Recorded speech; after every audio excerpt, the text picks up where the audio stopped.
Hello, everybody. My name is James. Welcome to the Planet FPL Fan View. I get one of our correspondents onto the podcast to discuss current matters at their club, and this one is very much celebrating at the moment. It's a congratulations to our Liverpool correspondent Dan Lord. You are a Premier League champion again, mate. How you feeling, pal? Yeah, I'm top of the world, mate. A bit hungover, actually. I had a few too many yesterday, so I've been a bit ropey today. I hit a wall about 3 o'clock at work, and I was like, I'm going to have to go home. But I stayed. I stayed the duration, and yeah, really happy. Really, after the COVID one was after so long, but it obviously felt different yesterday because of being at Anfield, having all the fans and all the build up and expectation. So yeah, dead chuff, mate. Dead chuff. Did this feel more important then, in a weird way? I know obviously the COVID title would have been 30 years, so that was big. But it felt like there was so much made, and understandably so, over the last couple of weeks of this time the people can celebrate properly this time. I'm not sure if it felt more important, but definitely more emotional, with having the fans around and just seeing it live on TV like that and winning it at Anfield comfortably. Sorry to say for you. But yeah, I think last time, because it had been so long, I think that meant a little bit more. But this, in a different way, was a better title winning season with just like the emotion side of it. I mean, you say Sunday was comfortable, but admit it, when Solanke scored, you were shitting yourself, weren't you? Absolutely not. I was like, no. Marina and my wife's going, oh no, oh no. I was like, relax. Tottenham will give up chances. And when it went three, I was like, well, there's at least two more in this. And when it went five, I was like, we're going to get another. Jota's going getting a goal here, but it never happened. So, yeah, I wasn't really perturbed by it at all.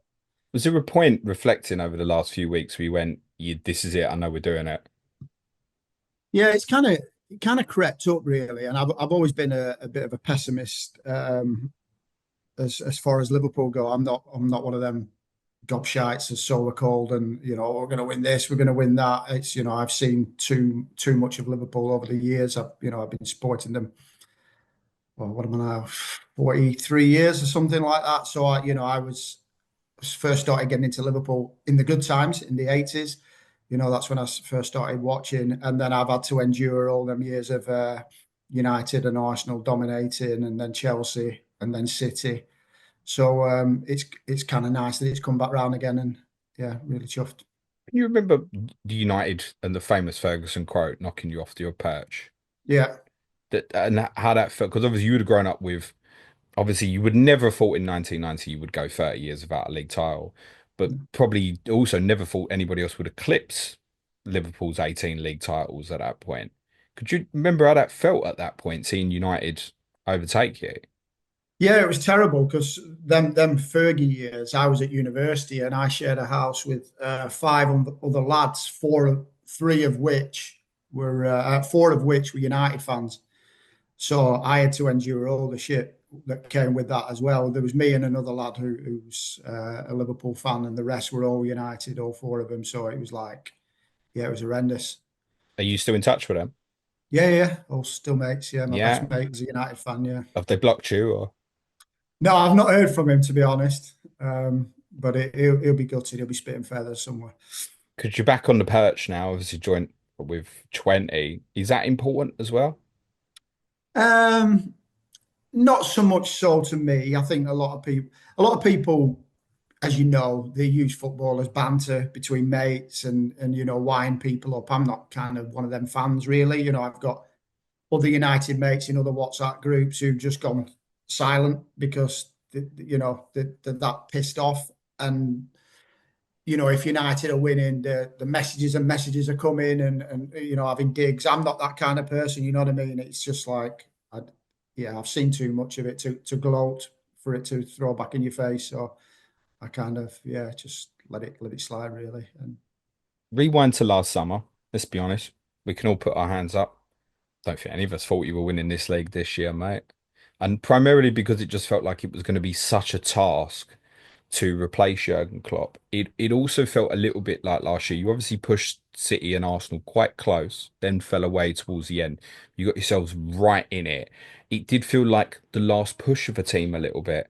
Plus, then in the summer, you didn't strengthen the squad Federico Chiesa was the only signing. I think he actually sold three younger players, including Carvalho, for sort of circa 60 million. Actually made a net profit. Seemed like the main target was Zubimendi. You didn't get him. There was a lot of reasons not to think that Liverpool were going to win the league this year. Can you reflect on that and then the size of the achievement of Arne Slot replacing Jurgen Klopp and now what he's gone on to achieve? Yeah, like you said, I think last summer, and we always do a podcast over each correspondent prior to the season, and I didn't really know what to expect. No way did I think we would be challenging for the title. Well, I thought we might have challenged at some point, but fall away a lot earlier than we did last season. Yeah, it was the unknown, wasn't it? It was Arne Slot, who knows this guy from Feyenoord. Nobody really knew him. Obviously, we'd had Jurgen, who's a completely different kind of manager, and yeah, it was just like, let's wait and see, give him a chance before we jump on his back, and yeah, it's been plain sailing really. He's done it unfazed, really. What's different to Liverpool now to Klopp's team? I think more controlled um, in possession, is less gung ho. Um, Mainly because we've got better midfield players. When I say better, better on the ball, you like some McAllister, Szoboszlai, Gravenberch, and then obviously Curtis Jones when he comes in, and RB Elliott. The good ball players. When we had the strong Jurgen Klopp side, that featured Mane, Firmino, and Salah, then you're looking at Wijnaldum, Fabinho, and whichever other was in there, Henderson. Probably Well, Henderson, yeah. you can't really compare them, in my opinion, football ability to the others. In the kind of players they are, they're ball playing midfielders who want the ball all the time and are comfortable either side and get the ball moving and looking forward. Whereas the others were kind of almost like destroyers, almost to let the front three and the wing backs or wing full backs have that space and kind of mop up defensively. So Wijnaldum got in the goals and got in the box with late runs, but the other two were, not that kind of player. So it's a completely different way, and he kind of inherited that squad. So I think he said yesterday in the millions of interviews that everyone will have seen that this was kind of Jurgen Klopp's team, really. He's not brought anybody in, and this was the vision he had, and the way he was going forward. And I think Redknapp was talking about it and saying, did you think Klopp kind of thought this is as far as he can bring this group of lads? So if he thought there was like another title push in him, why didn't he stay? Who knows, really? I said the start of the season when I thought that he'd left us in a good place with a good squad. Comparing it to kind of the Fergie years when Fergie left and how he won that title in that last year somehow with that squad. But he left a shower of shit, really. Let's face it. For Moyes to come in, it wasn't the case with Slot. He's left a good, solid players, and man for man better than the Klopp team that won the league. Although we didn't get 90 points, 90 plus points, I think they were, man for man. I would say we're a better team than we were then. Do you reflect now on Klopp only winning one title with, I guess you do reflect on it in disappointment, but does it almost bring it home even more now how unlucky he was? Yeah, I mean, he must be absolutely gutted. Watching that yesterday, he'd have been chuffed to bits, no doubt. But he must have been gutted at the same time to think, what we've wrapped up the league now with, what is it, 82 points. He got 90 plus three or four Got times, at least 97 and three. finished second, mate.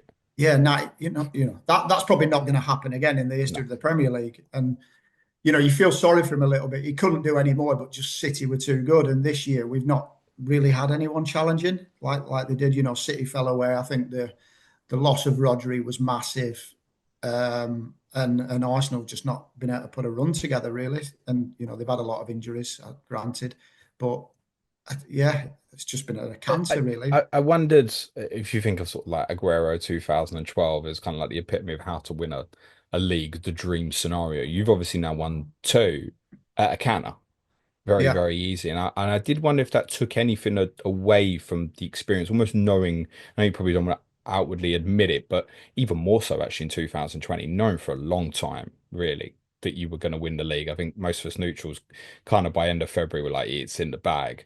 And actually in 2020, it was kind of clear by the time we'd got to Christmas that you were going to win the league. I think you won all but one game, a draw at Manchester United in the sort of the first sort of 4 or 5 months of that season, hadn't you? This wasn't quite Yeah. to that degree, but I'd wondered if, when I thought about it more, I thought, well, no, probably because they had those such tight, incredible races with City and ended up on the wrong side of it. Just a relief to get it out the way. Yeah, I think, yeah, like you say, the ideal scenario is last game of the season, scoring the winning goal to win the league. But actually, yeah, just winning the league in front of the fans, that sooner the better, as far as I'm concerned. This Did this you time have of that year. on Wednesday night when Palace equalised? Did you think, don't score again? Did that go through your Um, mind? Because I've heard a few Liverpool fans say that. yeah, I don't know if it did because I was thinking going into yesterday. I don't want to draw and win the league off the back of a draw. So I was really chuffed, that it was a convincing win. And yeah, it probably, yes, I probably did feel like that, but not kind of knowing it that I didn't want them to score a winner. You want to kind of win it. I know they've obviously won it on their own accord, but win that final game that gets you the total that is enough. Yeah. What would you say to people who would say Liverpool have crawled over the line? Clearly, there's no Tottenham fans saying that today, by Yeah, the well, way. we're four games left to go, and we've already won it. That's not crawling over the line, is it? No, it's not. But I think it's reflective on. I mean, it's interesting looking back at your last 8 games. You won seven. But I think it's because of the Paris Saint-Germain and the Newcastle games and the disappointment that's been in there. The Everton home game was a struggle, wasn't it? And you were kind of low at confidence briefly in that moment. Then you lost at Fulham straight afterwards, and yet you were still comfortable enough. You beat West Ham in the last minute, a poor West Ham team. You should have won by more at Leicester, but it was only 1-0. So you will get criticisms within that. But what would you say to people, therefore, who would label that at Liverpool? Um, so many ways to win a title, and if you look back at any title-winning teams, they'll all have had performances in there like that. Not everybody wins 3 or 4-0 comfortably every week. Sometimes you have to grind results out, and sometimes results go against you. So it's been comfortable, really. Like you said, most neutrals said we've won the league in February, haven't they? You know what I mean? So, when the season finishes in May, that's not crawling over the line, is it? I think, like you say, the Paris Saint-Germain were disappointing result, losing to Newcastle also, but probably speaking for most Liverpool fans, the league was more important than either of them. If someone had said you're going out of the Champions League, you're not winning the cup final, but you'll win the league, will you take that? Absolutely. You can win them all, though, Dan. And it Well, you was can, but disappointing, wasn't it? it was disappointing, but I always find football disappointing when you lose and you didn't deserve to. Paris Saint-Germain were the better team over both legs, and Newcastle just spanked us. So actually, we didn't deserve to get anything out of that, and we were second best on both nights against Paris and against Newcastle. So it's less disappointing in my eyes when you don't deserve to win it. No, fair. We want to talk some of the moments you had in the season, but first we want to talk a few individuals. It feels like, and correct me if I'm wrong, but Slot's greatest achievement this year might well be what he's got out of Ryan Gravenberch. Yeah, I Because think as that as took. well as we may not have seen you win the title, I don't think any of us saw him probably being the best six in the league this season. No, I don't think anyone saw that coming, but we'd not really seen enough of him. I think when you've seen a couple of interviews of the Dutch lads, they're not surprised. It's like, yeah, this is the Granberg we know. Whereas we'd never really seen him. Klopp didn't really give him a chance. He certainly didn't play a six, really. He came in more of an eight. I think at Bayern he was more of an eight as well. So yeah, he's taken everyone up by surprise. And to be fair, I thought he was decent yesterday, but he has tailed off a little bit. I thought the last kind of 4 to 6 weeks, which coincides with us stuttering a little bit. I thought, and young players get that, don't they, over the course of a season? They generally have a little bit of a blip, and I think it just got too much for him. He probably just needed a breather or something. I don't know, but I think most of us haven't noticed it. it reflects interestingly that he wasn't used in that position. I read today that Arne Slot had seen him play as a six for Ajax and identified before he'd even joined the club that that's what he would want to do with him. So he Yeah, I knew mean, straight away. he suits it really well. He reads the game well, but if you watch him and if you see a lot of coaching at young levels these days, all they bang on about is taking the ball on the back foot, taking it on the back foot, taking it. He does it every single time he receives the ball. He's on the back foot, and that's why without doing any bits of skill, he just gets away with players, really away from players, really simply, and that's just because of the way he receives the ball. And he's a unit as well, isn't he? He's a big lad. He's long stride. Yeah, he's been really, really good, and he knows what he's good at. You know what I mean? He doesn't try and dribble past players and stuff like that, and he gets the ball moving and breaks it up, and he's always available for a pass, and he's been great, really, really pleasing. It feels a long way though. I feel like there were games at certain points last year. It was like, oh, Endo's suspended. What are we gonna do? Like, it feels like it's moved on a long way from that, and it goes back to your point about being more ball controlling in terms of the way you want to play now. Yeah, Alex, so that I go on. mean that was a misconception of me in pre-season where I thought because we didn't know what Arne Slot wanted, I thought we wanted a kind of a destroyer in there, like an upgraded Endo. But actually, all along, trying to get Zubamendi just goes to show he wants like a forward thinking like six who gets us moving up the pitch, not necessarily breaking down because he's expecting us to have more possession and actually not being on the back foot that much. And you know, they obviously tried to get Zubamendi, but I think Slot, like you said, had already identified that he was happy enough with Gravenberg. It was and just and whether, and they deserve credit for not panicking and just going for second or third choice. That was the one they wanted. Didn't get it. Could have panicked because I think, let's be honest, most Liverpool fans been going, "You got to buy someone in that position," and yeah, they've managed it ever so well. I think his midfield partners help. You mentioned the compliments of the other players that can play with. But Alexis McAllister's consistency is incredible, mate. What a player yeah, he's become. yeah. What a great player! Really, really good player, and he's just his tenacity as well. For such he's brilliant on the ball. Cultured player, but he's a typical South American and puts the dirty stuff in as well. He's not scared to leave one on somebody, and he don't give anyone a second of peace. So yeah, he's quality. Yeah, really impressed with him this season. Let's talk the Egyptian king. He's not had a bad season, mate. Yeah, he's done all right, hasn't he? Again. Yeah, he What was just. was there concern that he would go? Because I mean, I remember sitting here last summer with you, and it was kind of almost a headline takeaway. It's amazing how far you go back. The headline takeaway from Correspondent Week was last summer was, how have you got into this position with these three players who haven't signed a new contract, and why is no one Mm, talking about it? And it slowly was creeping up. People talking about it more and more. And I think Salah had given an interview after he won at United in Game 3, saying, "Look, it's probably my last season here." It's like, is mm. it really?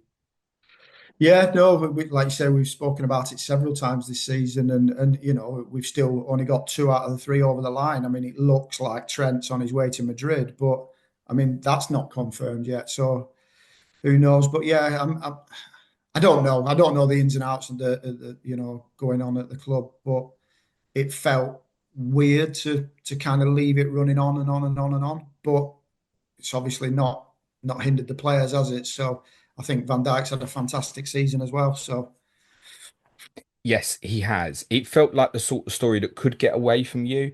I.e., if results were going badly, it becomes like a bigger thing in the media. But because you were always at the mm, summit from fairly early on, I think the club managed it well. And I think Slot never said anything that brought kind of undue scrutiny to, kind of give it the proper toe to media line, and was very controlled about it.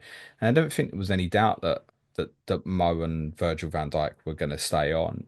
Do you subscribe to the idea that this announcement was left longer because of Trent? I don't know. There is a possibility that they wanted, they were trying to get all three of them over the line at the same time to kind of break the news on all three of them. Like I say, I don't really know. I don't. My opinion is probably yes. They probably wanted to get all three of them.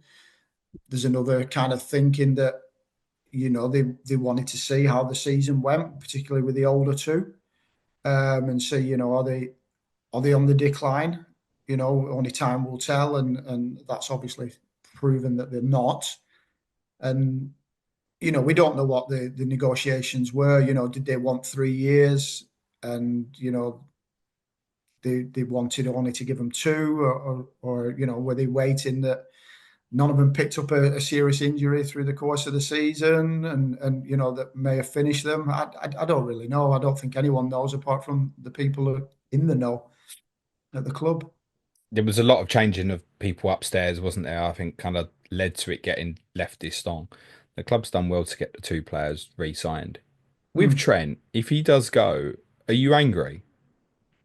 I'm not angry. I think like I said in the summer, I don't begrudge any player wanting to play somewhere else, try something else. Now he's won everything at Liverpool. I think the only thing that you know irks me a little bit is any win for Real Madrid won't feel half as good as it is for Liverpool. As a Scouser, gone through the academy from 6 years old, it's got to mean more, regardless of what he wins. And it's not like, we've shown we're not a team on the decline. There's no reason why we can't challenge over the next 2 or 3 years for more Champions League and titles, with more personnel being brought in. But if he wants to live in a different country, try something different, you're only a footballer once. And do you want to be a one club player, or do you want to travel a little bit and try new experiences? I don't know. Only he knows that as well. Does the team need a real rebuild? Because it's a regular theme we've been discussing, despite the fact you've been clearly the best team this year.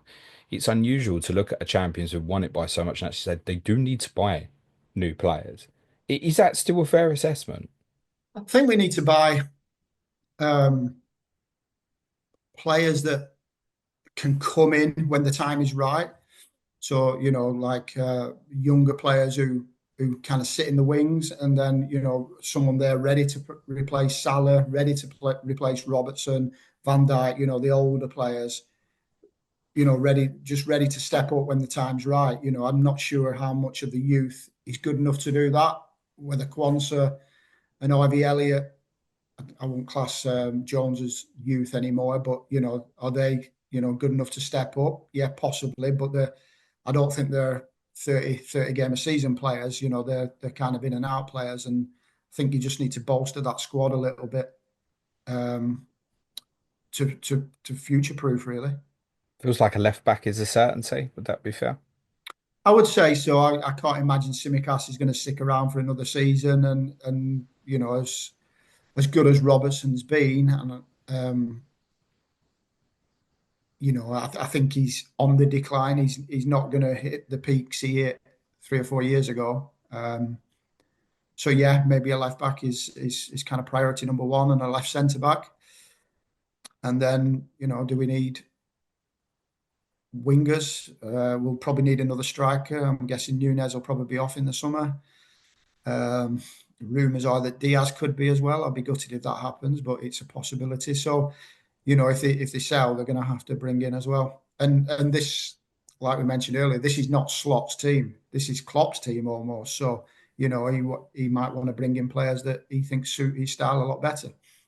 Yeah. The worst thing it always feels to me when you're at the top, the worst thing you can do is stand still.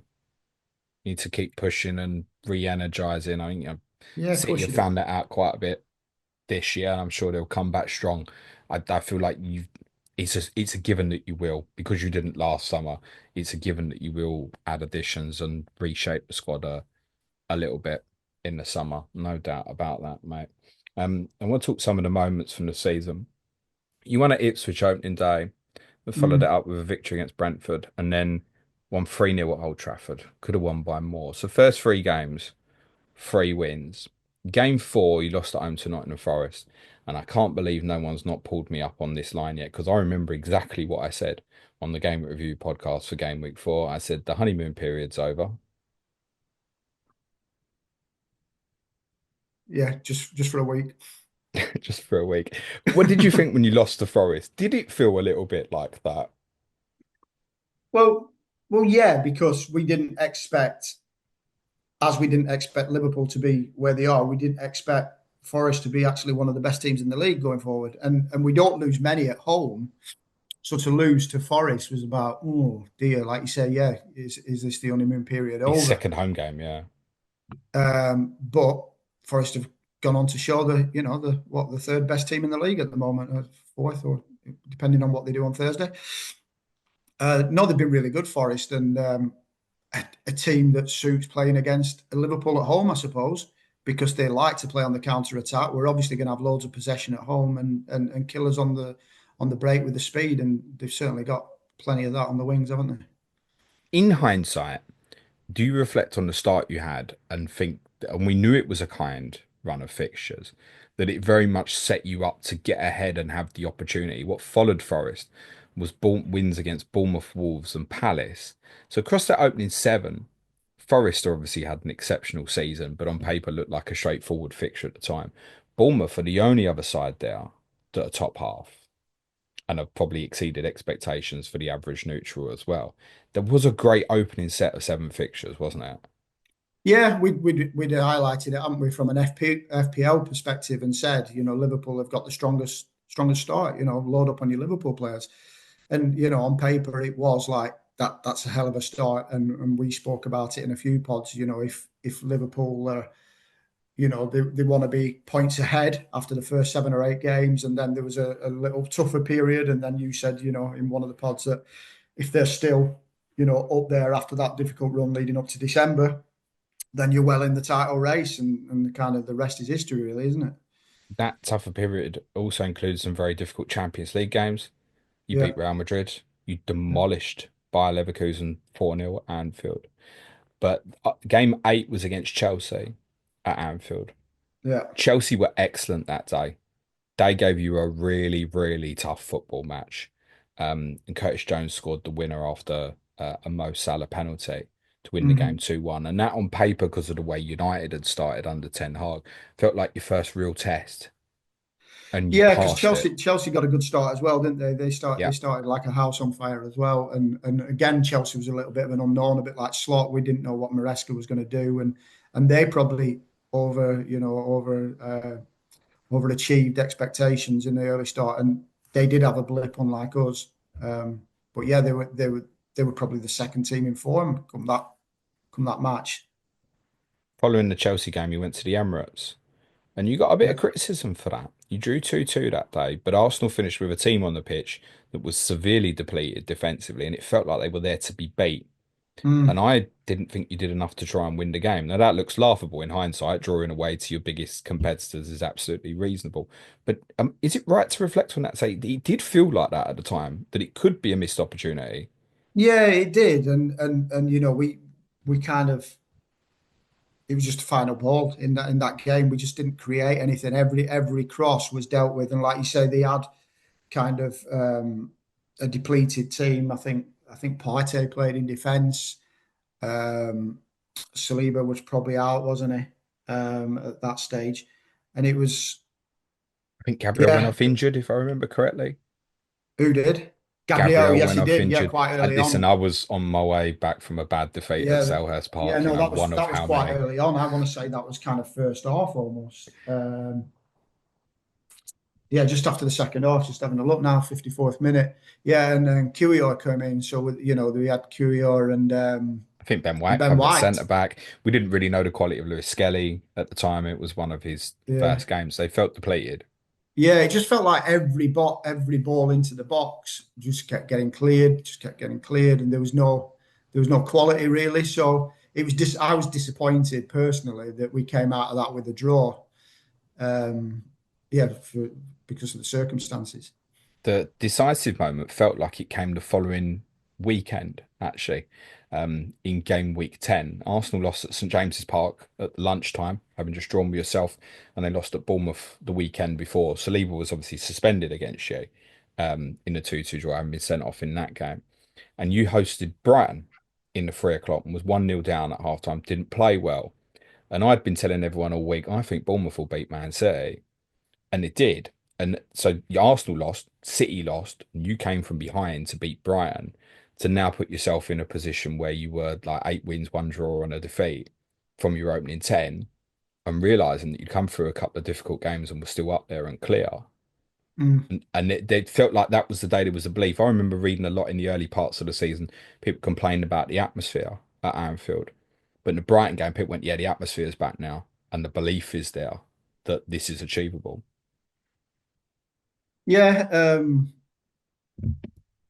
I can't remember it in the same vein as you. I remember it kind of, it was a big win, and then in hindsight, when you look back with the others losing at the same time, it was probably a lot bigger than we gave it credit for at the time. Um, yeah, and I think we just kind of just kept grinding results out when the others were slipping up all the time. So it was just like it was almost unbelievable at the time because it's like how much longer can this continue? We're gonna have a blip at some point. The honeymoon period is going on and on and on, and surely it can't continue. And these teams will pick up some form and put 7, 8, 9, 10 wins together, and they just never did. And we were just grinding 3 or 4 wins out, and then a couple of draws or a draw, another 2 or 3 wins, another draw, and it just kind of just kept not dropping points where the others were a lot more. Yeah. By this point, I decided I should probably buy Mo Salah in FPL. Might be a good idea for my season. This is literally when I bought him. Goal and assist against Villa. He then got two more late on at Southampton when remarkably you found yourselves 2-1 down. And then the following week you beat City fairly comfortably at home 2-0. And now by this point everyone's believing. Then there was a couple of dodgy results. You drew 3-3 at Newcastle. You were behind, was in trouble, got yourself in front, conceded a late goal. The draw against Fulham at home, 2-2, was very creditable considering you had Andy Robertson sent off very early and were already 1-0 down. So it was those two draws. And then what did you need next to make sure you get back to winning ways, Dan? Well, a trip to Tottenham will fix a Yeah, few I was going to things say a for you. Tottenham game will be perfect. 6-3 against Tottenham. 2 games later, after beating Leicester, you got another five at West Ham. Then it was the sloppy draw against United.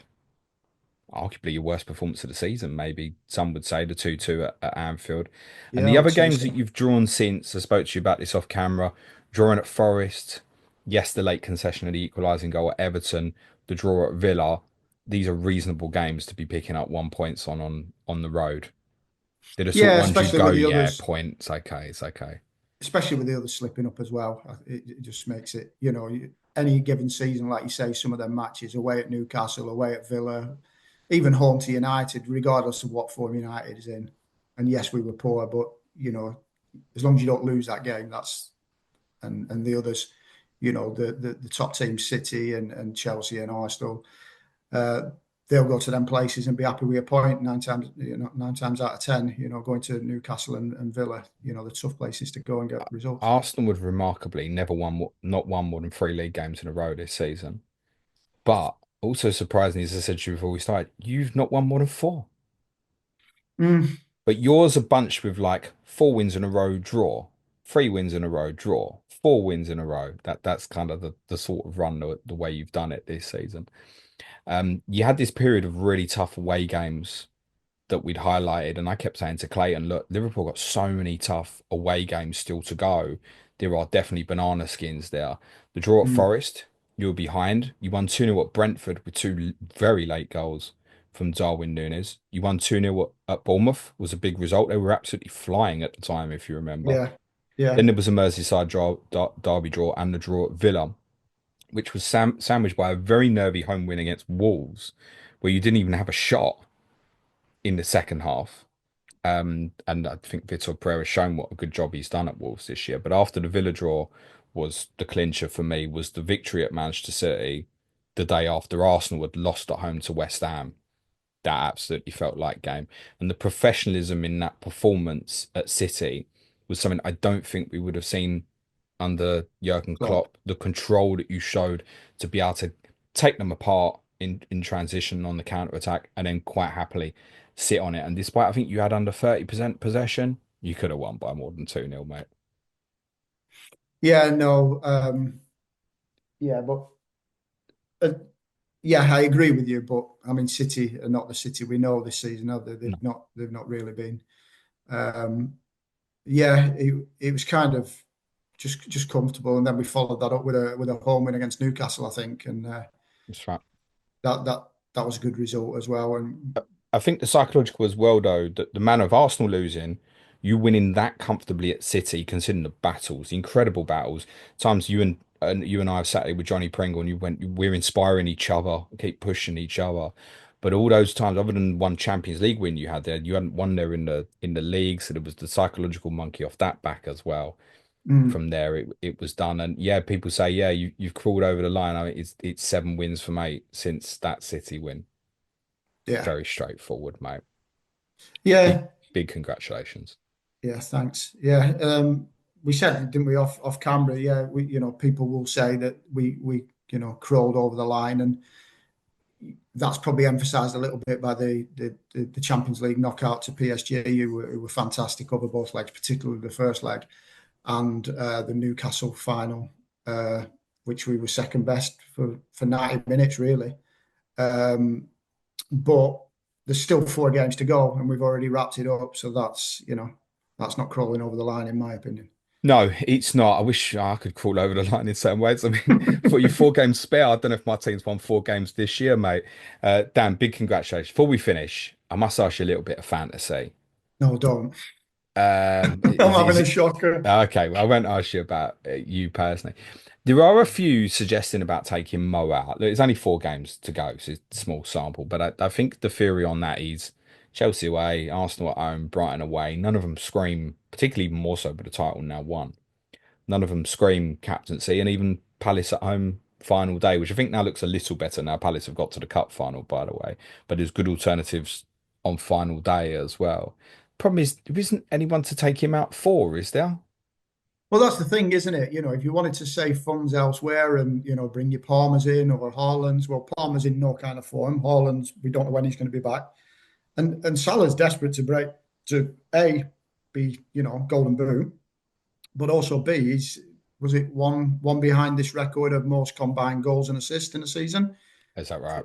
Yeah, so I think I want to say he was on 48, and there's I two think that's people right. on 49, or it was 47 and 48. So he'll be wanting to break that record as well. I think he was asked after the game yesterday about, own personal goals that he has, and he brought that up himself. So, and even that shocking pass by Darwin Núñez, um, I think it's kind of filtered into the players as well to get him to there, because he was desperate to score yesterday, wasn't he? Everyone was trying to pass him the ball, and he was getting shots off whenever he could.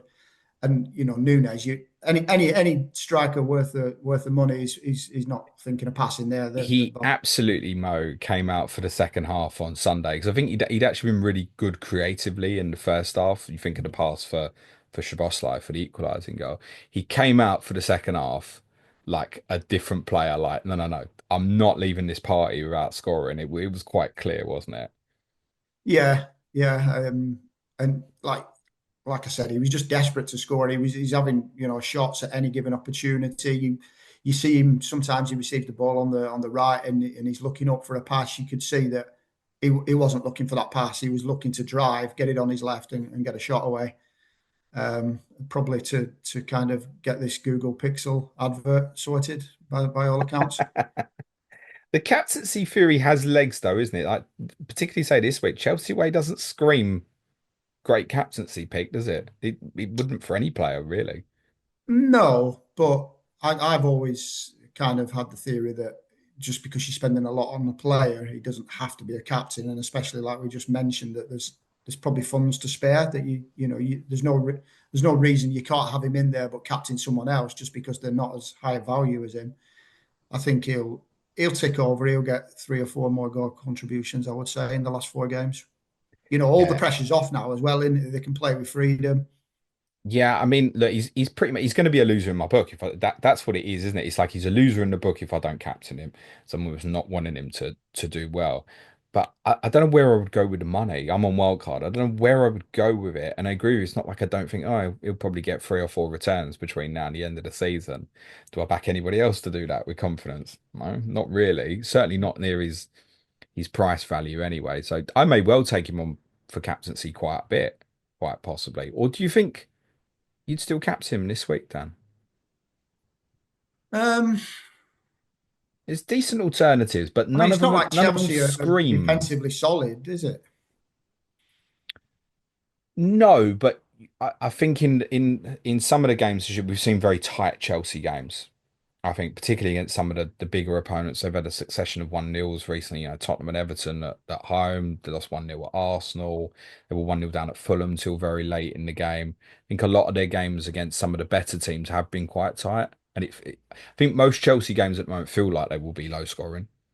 Yeah, and they're obviously fighting for fifth, aren't they? Yeah. So, they want to make games tight. They don't want open games, do they? So, yeah, potentially. I mean, I'll keep him till the end of the season, but Yeah, that's no, just me. he's going to stay for me. I'm not going to take him out as long as he's fit. I'm on wildcard though, Dan. Should we be putting any other reds in, or is it a void, do you think? Um, I think Diaz is in shit hot form at the moment, uh, really well. Even McAllister's hit a bit of a purple patch, hasn't he? And getting in the goals and assists. But with them fixtures you mentioned, there's probably better fixtures elsewhere with other players. Um, to it depends where you are. If you want to take a punt and a bit of a differential, then maybe someone like McAllister.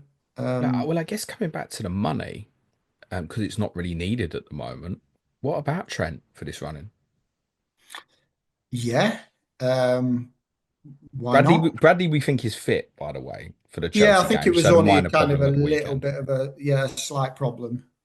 He was left out, so he could come in. I suppose it depends on what's happening to Trent next year. If the club know that he is going to Madrid, then why play him? Get Bradley in and get him some games. Um, but there might be something written in his contract that if he's fit, he's got to play X amount of minutes. I Nah, don't know I how he. wouldn't have thought so. Is there any reason to end it negatively now, though? Do you know what I mean? Almost like if, say, for example, he plays the next couple and then Brighton and Palace, the last two, he doesn't play. Is that creating a negativity? And also, does it then send the signal, well, he is going actually? Yeah, I don't know. I don't know what they'll do, but I think Bradley's a great player as well. He's not Trent. There's no one like Trent, but if he was to go, I like Bradley. I Well, I think think you he's need a Bradley replacement. yeah, It'd be a massive potentially. step up, but I think he is good enough to become your new right back. Don't compare him to Trent. It's not fair. No, it's But could not. he be good enough to become Liverpool's right back? Yeah, I'd absolutely Yeah, believe I so. think so. Yeah, I think so. Yeah, but Trent, I mean, he's worth a punt, isn't he? He had a couple of shots yesterday. He got the assist, didn't he? Yeah, why not? I will consider it, Dan. Thank you very much. Any messages before we finish, my friend? No, no messages. Just yeah, champions. Here we are. Congratulations, mate, and congratulations to all our Liverpool listeners and viewers. Anyone who doesn't support Liverpool can obviously come back for the podcast tomorrow, where hopefully me and Clayton will be talking about another great Paris Saint-Germain performance in Europe. We'll certainly be talking Arsenal's game against PSG. But Dan, many congratulations. Thank you, mate. I'll Uh, watch it back about 8 times, James, and then 80 times, and then it's not the lowest viewed podcast in the history of Planet FPL. The problem is, Dan, as we were, this is why everyone was happy. You don't need to, this is a good way to finish. You need to know this, right? This is why everyone was always happy for City to win it. It's quiet, mate. Yeah, There's a lot of Liverpool fans. is there Congratulations to all is of there, is you. there a lot of shit going on? Are they annoying already? No, you're all being fine. You're being happy. We just know that we acknowledge and we see you. And I think we've run out of time now. Cool. Dan, pleasure, mate. Cue music, please. Man child.